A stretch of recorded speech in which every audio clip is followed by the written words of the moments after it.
Bienvenue sur le ciel de l'histoire, la chaîne où nous racontons les légendes de ceux qui ont osé défier la gravité et la tradition. L'histoire de l'aviation militaire est jalonnée de noms célèbres, Messerschmitt, Spitfire, Mustang.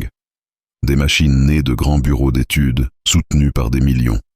Mais la France, berceau de l'aviation, a ses propres légendes, souvent plus secrètes, plus tragiques et plus brillantes. L'histoire d'aujourd'hui n'est pas celle d'une grande usine ou d'un général visionnaire. C'est l'histoire d'un seul homme. Un ingénieur brillant, mais têtu. Un homme si en avance sur son temps qu'il fut rejeté par l'establishment, qualifié de fou et de rêveur. C'est l'histoire d'un ingénieur isolé, dont l'idée improbable, conçue dans la solitude d'un hangar poussiéreux, a été moquée, rejetée. Puis, bien plus tard, a fini par révolutionner toute l'aviation française et a donné naissance aux ailes qui protègent la France aujourd'hui. Si vous aimez ces récits de génie solitaire, de persévérance face au mépris et de revanche posthume, vous êtes au bon endroit.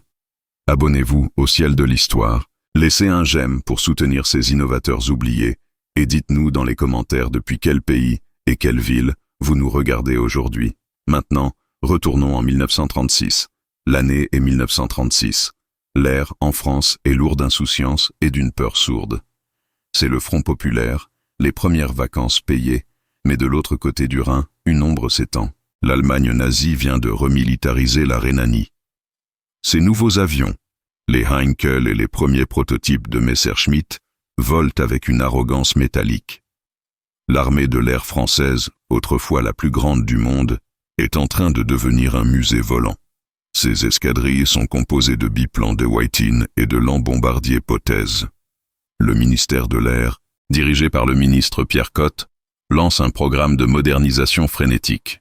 Mais la modernisation en France est un mot compliqué. Elle est freinée par la tradition, par les vieux maréchaux, qui croient encore que le combat aérien est un duel de chevaliers, une affaire d'agilité et de manœuvrabilité, pas de vitesse brute. Dans les bureaux d'études de Villacoublay, le centre névralgique de l'aviation, l'ambiance est à l'ébullition. Les grands noms, De Whiting, Morane-Saulnier, Bloch, se battent pour décrocher le contrat du chasseur moderne. Leurs projets sont bons. Le Morane-Saulnier 406 est un bel avion, moderne, pour 1936, mais il est déjà conçu pour être en retard. Et puis, il y a le hangar 12. Le hangar 12 n'est pas un bureau d'études, c'est un purgatoire. C'est là que le ministère de l'Air envoie les idées improbables, les projets sans budget et les ingénieurs trop têtus pour être promus. C'est le royaume d'un seul homme, Lucien Belleville. Belleville n'est pas un ingénieur comme les autres. C'est un pur théoricien, un mathématicien de l'air.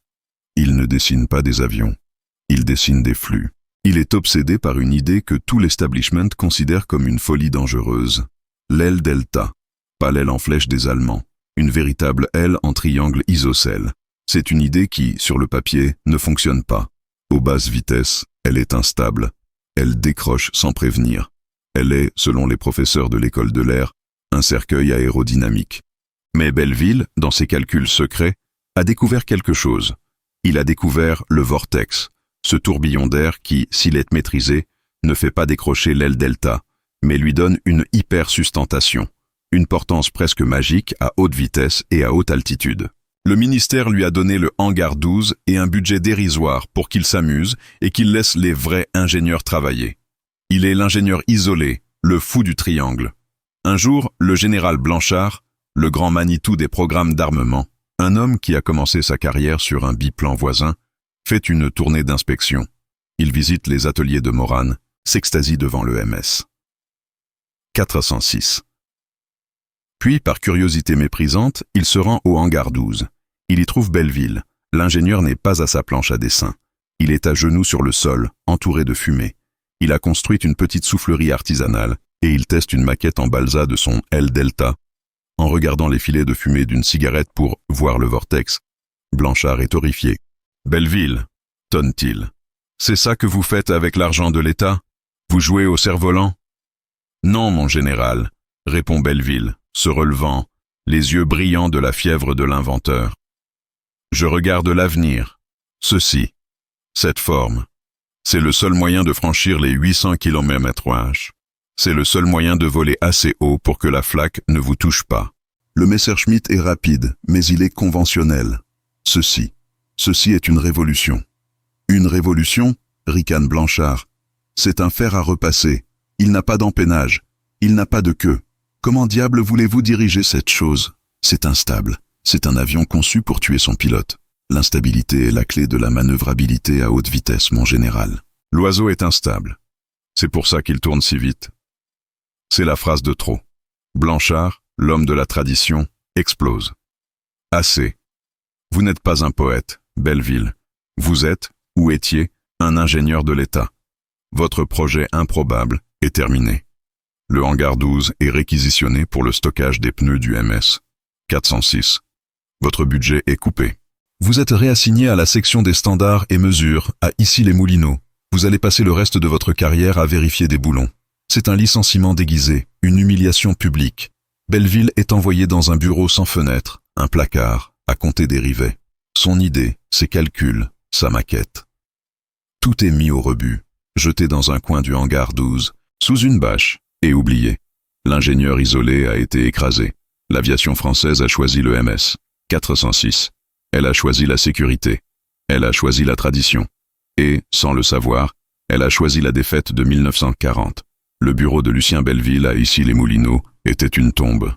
Une petite pièce peinte en vert administration, meublée d'un bureau en métal, d'une chaise et d'une armoire remplie de catalogues de boulons.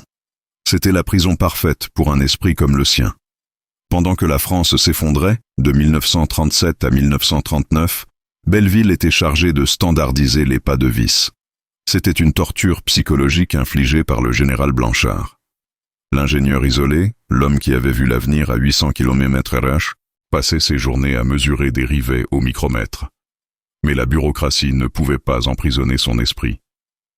La nuit, dans son petit appartement de Sèvres, il ne dormait pas. Il continuait. Il remplissait des cahiers entiers de calculs, explorant les limites de son L-delta. Il n'avait plus de soufflerie. Il utilisait sa baignoire, faisant couler de l'eau savonneuse sur des maquettes en étain pour voir les vortex. Il travaillait en secret, comme un alchimiste, hanté par l'idée que le temps pressait. Il envoya des mémos, des lettres désespérées au ministère de l'Air. « Messieurs, le MS 406 est une erreur. Le Spitfire britannique est plus rapide. Le Messerschmitt est plus rapide. Vous menez une guerre de retard. L'aile delta n'est pas une option, c'est la seule solution. » Ces lettres restèrent sans réponse. Elles furent classées dans un dossier intitulé « Belleville Fantasy ». Puis, mai 1940, l'enfer, la Blitzkrieg. L'aviation française, basée sur les idées logiques de Blanchard, fut anéantie. Les MS 406 et les Dewoitine D520, si manœuvrables, furent abattus en grappe par les Bf 109 allemands, qui dictèrent le combat par leur vitesse et leur supériorité en piqué. Tout ce que Belleville avait prédit se réalisait. Le 14 juin 1940, les Allemands entrèrent dans Paris. La France s'effondra. L'armistice fut signé. L'aviation française, jadis la fierté du monde, était morte. L'ingénieur isolé avait eu raison, mais sa justification avait le goût de la cendre. L'occupation commença. Les usines d'aviation, y compris les bureaux de Villacoublay, furent saisies par la Luftwaffe. Des ingénieurs allemands, en uniformes impeccables, prirent possession des lieux. Ils firent l'inventaire. Le général Blanchard, qui n'avait pas fui, fut contraint de collaborer. Son expertise mise au service de l'occupant. Les Allemands, méticuleux, voulaient tout voir. Les projets modernes, comme le MS 406, furent inspectés et jugés adéquats, mais obsolètes. Puis un jour, un jeune ingénieur de Messerschmitt, un certain docteur Helm, ouvrit la porte du hangar 12, le dépôt de pneus. Il cherchait de l'espace de stockage. Sous une bâche moisie, il trouva le rebut. La maquette en balsa de l'aile delta de Belleville. Helm, contrairement à Blanchard, n'était pas un vieux maréchal. C'était un aérodynamicien. Il reconnut immédiatement la forme. Il l'avait déjà vue. Dans les calculs théoriques les plus avancés de Lippisch, l'ingénieur allemand qui rêvait, lui aussi, d'avions sans queue. Mais la maquette de Belleville était différente, plus élégante, plus complète. Helm fouilla le hangar. Il trouva les cahiers de calcul que Belleville avait été forcé d'abandonner. Il passa la nuit à les lire. À l'aube, il était blanc. Ce Français isolé, ce fou que sa propre armée avait mis au placard, était en avance de 5 ans sur les meilleurs esprits du Reich. Ses calculs sur le vortex stabilisateur étaient une révolution. Helm fit immédiatement envoyer les cahiers et la maquette à Berlin par courrier spécial, à l'attention de Willy Messerschmitt lui-même. Pendant ce temps, Lucien Belleville avait fui Paris. Il avait refusé de travailler pour l'occupant. Il avait rejoint le Sud, la zone libre, se cachant à Toulouse, la ville de ses débuts. Mais il n'était plus ingénieur. Il était un fantôme. Il vivait sous un faux nom, travaillant comme comptable dans une petite usine de savon. L'homme qui avait conçu l'avenir de l'aviation passait ses journées à compter des caisses de savon de Marseille. C'était l'éclipse totale. Son idée était morte, volée par l'ennemi.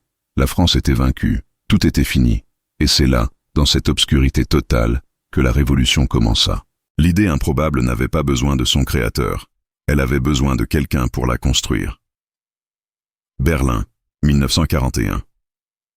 Les cahiers de Lucien Belleville sont arrivés sur le bureau du docteur Alexander Lippisch, le grand prêtre allemand du design sans queue. Lippisch, qui se battait lui-même contre l'establishment conservateur de la Luftwaffe, fut électrisé. Ce Français inconnu, cet ingénieur isolé, avait résolu mathématiquement des problèmes de stabilité que lui, Lippisch, n'avait pu résoudre que par l'instinct et des tests empiriques. Les calculs de Belleville sur le vortex stabilisateur étaient la clé manquante. Immédiatement, l'idée improbable, volée à un comptable de Marseille, fut injectée dans l'effort de guerre le plus avancé et le plus secret du Reich, le programme de chasseurs-fusées. Le prototype DFS 194 de Lippisch fut radicalement modifié. Il devint le Messerschmitt Me 163 Comet. Bien que le Comet n'ait pas utilisé une aile delta pure, il utilisait une aile en flèche sans queue. L'influence de Belleville fut cruciale dans la compréhension de l'aérodynamique à haute vitesse, permettant aux ingénieurs allemands de maîtriser une machine qui volait à près de 1000 km/h, une vitesse impensable pour les Alliés. L'idée improbable de Belleville, entre les mains de l'ennemi, était devenue l'arme la plus rapide du monde. Elle était devenue une terreur. Pendant ce temps, à Toulouse, Lucien Belleville comptait ses savons. Il entendait des rumeurs, des bruits sourds dans le ciel, des avions-fusées allemands qui, disait-on, volaient sans hélice. Il se doutait. Il savait que son génie avait été volé et perverti. Il était l'ingénieur le plus brillant de France, et il était forcé de vivre comme un fantôme, regardant l'ennemi utiliser sa propre révolution pour tuer les hommes qui se battaient pour le libérer. C'était une torture silencieuse. Il passait ses nuits, non plus à calculer, mais à brûler ses anciens cahiers, un par un, de peur que la Gestapo ne le trouve et ne comprenne qui il était. Il détruisait son propre héritage pour survivre. Puis, août 1944. La libération. Toulouse est libérée. La France est libre. C'est l'euphorie. C'est la Renaissance. Belleville, amaigri, vieilli de 10 ans, sort de l'ombre. Il a les cheveux gris, mais ses yeux ont toujours la même fièvre. Il prend le premier train pour Paris, serrant dans sa main le seul cahier qu'il n'a pas brûlé. Le cahier 12, celui contenant les équations fondamentales du vol Delta. L'armée de l'air française renaît de ses cendres. Un nouveau ministère de l'air est formé. Belleville obtient un rendez-vous. Il n'est pas reçu par des vieux maréchaux, mais par de jeunes officiers issus de la résistance, des hommes pragmatiques. « Monsieur Belleville, » lui dit le jeune colonel gallois, « nous avons entendu parler de vous, une vieille histoire, l'homme du triangle. »« Ce n'est pas une histoire, mon colonel, » dit Belleville, posant son cahier sur la table. « C'est l'avenir. L'Allemagne a perdu, mais ils nous ont montré la voie, les jets, les fusées. Les moteurs à hélice sont morts. Et dans l'air du jet, la seule forme qui peut voler à Mach 1 et au-delà, c'est celle-ci. » Il dessine son aile delta sur un bout de papier. Le colonel gallois le regarde avec pitié. « Monsieur Belleville, nous sommes en 1945, l'aviation française est morte, nous n'avons rien. Nos usines sont détruites. Nous n'avons même pas assez d'essence pour faire voler les Spitfire que les Anglais nous ont donnés. Vous nous parlez de Mach 1 ? Nous devons apprendre à reconstruire des moteurs à piston. Mais les Américains ont le P-81, les Anglais ont le Vampire. C'est le moment de sauter une génération, de reconstruire en se basant sur l'avenir, pas sur le passé. Votre avenir est instable, Belleville. Nous le savons. C'est un fer à repasser. Et franchement. Le colonel se lève, mettant fin à l'entretien. L'heure n'est plus aux idées improbables. L'heure est à la reconstruction. Nous allons construire des avions de transport. Nous allons construire des avions d'entraînement. Nous n'avons pas le temps pour les révolutions. Pour la deuxième fois de sa vie, Lucien Belleville fut licencié. Ou plutôt, il fut mis à l'écart. On lui donna un petit bureau à l'ONERA, le nouveau centre de recherche aérospatiale, un poste honorifique, sans budget, sans équipe. L'ingénieur isolé était de retour dans son placard, entouré cette fois non pas de boulons, mais de jeunes ingénieurs ambitieux qui reconstruisaient l'aviation française en copiant les B-26 américains et les Focke-Wulf allemands. L'idée improbable avait été rejetée une seconde fois. Les années 1947 à 1950 furent les plus sombres pour Lucien Belleville, mais aussi pour l'aviation de chasse française. La 4e République, fragile, voyait le monde se diviser en deux. Le mur de fer s'abattait sur l'Europe. L'Union soviétique, l'ancien allié, devenait la nouvelle menace. Et cette menace avait une forme, le Tupolev Tu-4, Bull, la copie soviétique parfaite du B-29 américain, un bombardier stratégique capable de larguer une bombe atomique sur Paris ou Londres. L'armée de l'air française, renaissante, était en panique. Ces nouveaux jets, les ouragans, conçus par le nouveau génie national, Marcel Dassault, étaient de bons avions. Mais ils étaient insubsoniques, basés sur la technologie conventionnelle. Ils ne pouvaient pas grimper assez vite. Ils ne pouvaient pas voler assez haut. Ils n'intercepteraient jamais un Tu-4 à 10 000 mètres. La France était nue. Un appel d'offres urgent fut lancé pour un intercepteur à haute altitude, capable d'atteindre 12 000 mètres en moins de 6 minutes. Les grands constructeurs nationaux, les sociétés SNCAS et SNCASO, répondirent avec des projets conventionnels, des avions aux ailes en flèche, lourds, propulsés par des moteurs Zatar monstrueux. Mais les prototypes étaient décevants. Ils étaient lents à grimper, instables à haute altitude. Ils échouaient. Le général Blanchard, toujours en poste, ayant survécu à l'épuration par miracle, secouait la tête, blâmant le manque de stabilité.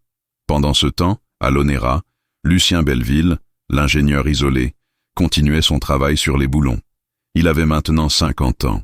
Il était gris, amer, mais il n'avait pas cessé de calculer. Son cahier 12 était devenu une bible secrète. Il regardait les appels d'offres, il voyait les échecs des autres, et il savait. Il savait que son fer à repasser, son aile delta, était la seule réponse. L'aile delta avait une traînée minimale. Elle était structurellement supérieure. Elle adorait la vitesse et l'altitude. Il rédigea un énième mémo. La solution est le triangle, l'aile delta sans queue. Le mémo fut classé farfelu. C'est alors que Belleville, n'ayant plus rien à perdre, commit l'acte d'insubordination ultime. Il contourna l'État. Il prit rendez-vous, non pas avec un général, mais avec un industriel, l'homme que tout le monde commençait à appeler le nouveau roi, Marcel Dassault. La rencontre fut secrète, dans un bureau discret de Saint-Cloud. Dassault, un pragmatique, un homme qui avait survécu à Buchenwald, n'avait pas de temps pour les vieux maréchaux de l'armée de l'air qu'il méprisait. Il écouta Belleville. L'ingénieur isolé, d'une voix tremblante mais précise, ne fit pas de grands discours. Il posa son cahier 12 sur le bureau. Il expliqua les mathématiques du vortex stabilisateur. Il expliqua pourquoi l'aile delta n'était pas instable, mais dynamiquement stable. Dassault, qui n'était pas un grand théoricien mais qui avait un instinct infaillible pour la vitesse, regarda les calculs. Il regarda cet homme gris, oublié de tous. Il ne vit pas un fou. Il vit un raccourci. Il vit l'opportunité de ne pas copier les Américains ou les Britanniques, mais de les dépasser, de sauter 10 ans de recherche. « Monsieur Belleville, dit Dassault, l'état-major pense que vous êtes un danger public. Vos collègues pensent que vous êtes un excentrique. J'aime ça. » L'alliance fut scellée. Dassault donna à Belleville ce qu'il n'avait jamais eu, un budget, secret, ponctionné sur d'autres projets, et une petite équipe dans un hangar isolé à Melun-Villaroche. C'était le hangar 12, encore une fois. Mais cette fois, c'était sérieux. Le projet fut nommé MD 550. L'équipe de Belleville, des jeunes ingénieurs que Dassault avait choisis pour leur irrévérence, se mit au travail. Ils construisirent exactement ce que Belleville avait dessiné en 1936. Un triangle pur. Pas de queue. Pas d'empennage horizontal. Juste une aile, un cockpit et 2 petits moteurs à réaction britannique, Viper. L'avion était minuscule, presque un jouet, mais il était pur. Les experts de l'armée de l'air, ayant eu vent du projet secret de Dassault, vinrent l'inspecter. Le général Blanchard était là. Quand il vit le MD 550, il éclata de rire. « Dassault, je vous croyais un homme sérieux. Vous construisez le fer à repasser de Belleville. Cet homme est fou depuis 20 ans. Cet engin ne quittera jamais le sol. Et s'il le quitte, il tuera son pilote. » Février 1955. Base de Melun-Villaroche. Le MD 550 est sur la piste.